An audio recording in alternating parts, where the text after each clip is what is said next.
Exemple, regardez le complexe.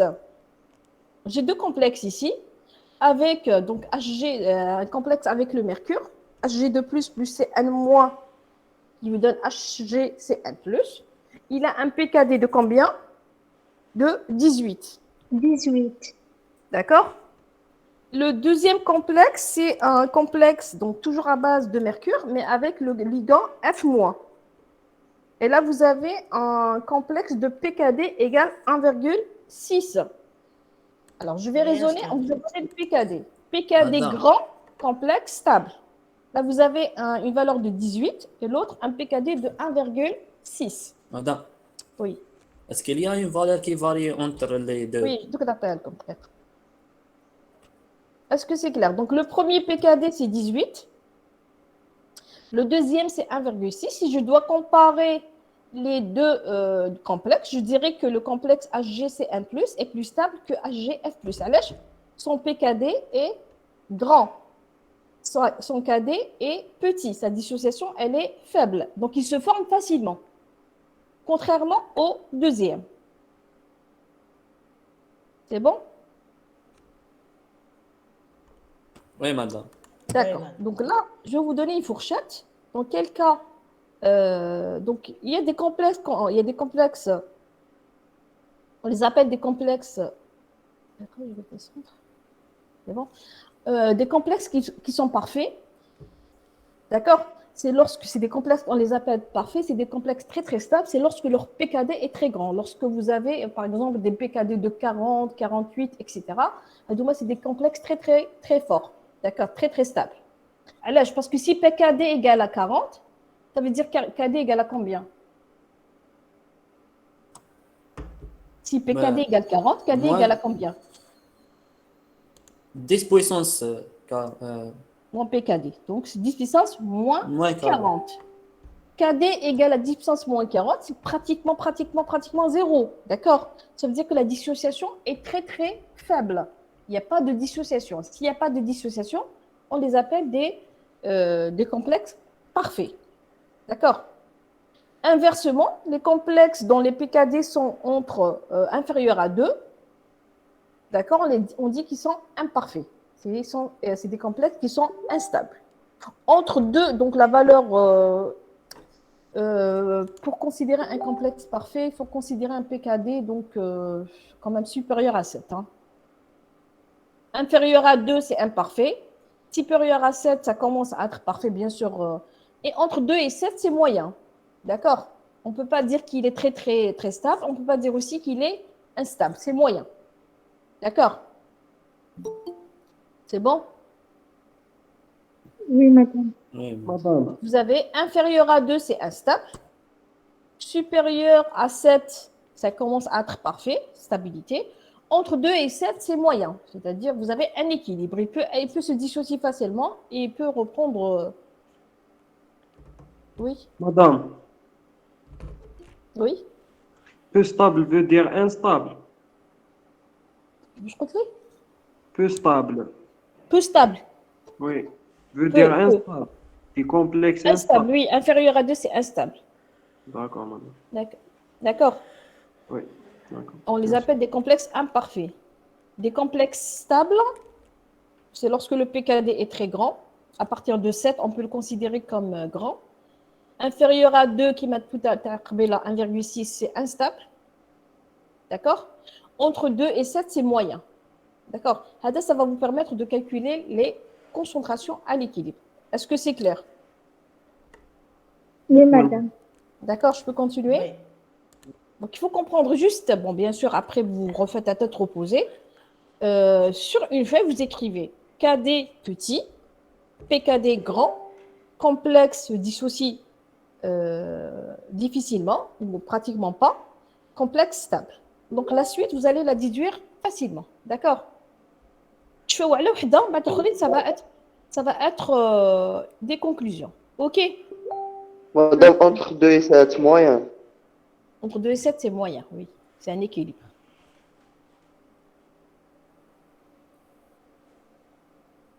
C'est bon?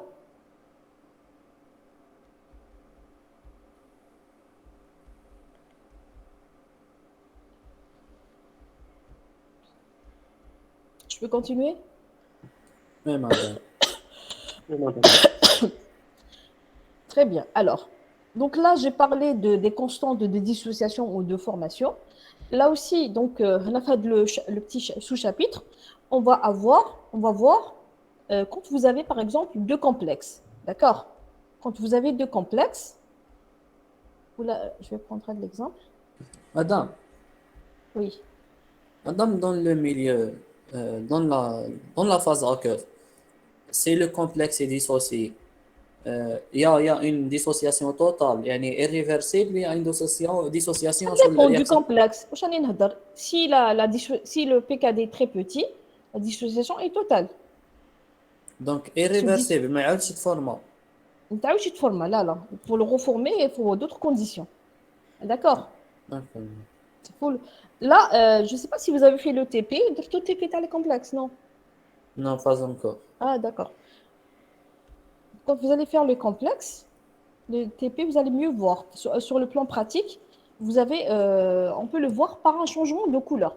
Alors là, vous avez compétition, c'est-à-dire, qui m'a l'exemple que j'ai pris. J'ai pris le mercure, mais c'est un mois.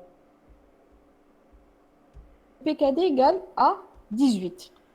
Et le deuxième complexe, c'est Hg2+, c'est toujours le mercure, avec les F, qui peut donner HgF+. D'accord? Donc là, il faut imaginer un petit peu, on va faire un petit peu de pratique. Je vais prendre, par exemple, le mercure, Hg2+. D'accord? On dit de l'eau en même temps, Cn- et F-. À votre avis, il va réagir avec quel ligand? Je prends un bécher, ok? Je vais comme le paint. Tiens, voilà le paint, il est là. أتما madame, écoutez. Très grave. Vous avez le peintre, comme. Oui. D'accord. Regardez, je vais prendre un métal. N'importe. D'accord?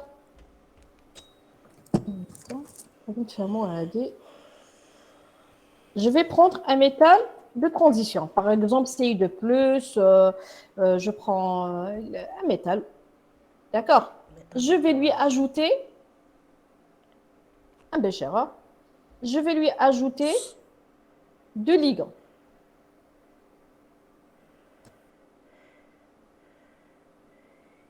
Un ligand 1, d'accord? Et un ligand 2, en même temps. À votre avis, est-ce que le métal, en même temps, je prends le même volume, même concentration, je prends un métal,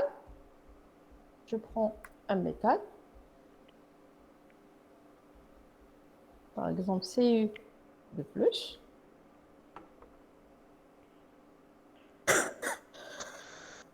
voilà, j'ai deux ligands,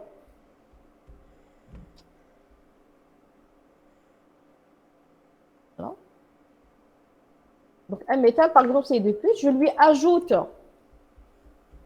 un ligand L1 et un ligand L2. À votre avis, est-ce qu'il va réagir? Avec quel ligand il va réagir, à votre avis? Madame, avec le ligand qui donne le complexe le plus stable. Très bien. Là, quand vous mettez un cation, vous déroulez deux ligands, il va choisir. En quelque sorte, c'est comme une personne, elle va choisir son intérêt. Son intérêt, c'est quoi? C'est de former un complexe stable. Donc, le cuivre, par exemple, il va voir avec L1. Donc, qu'est-ce que je vais avoir comme donnée ici? Je vais avoir le PKD.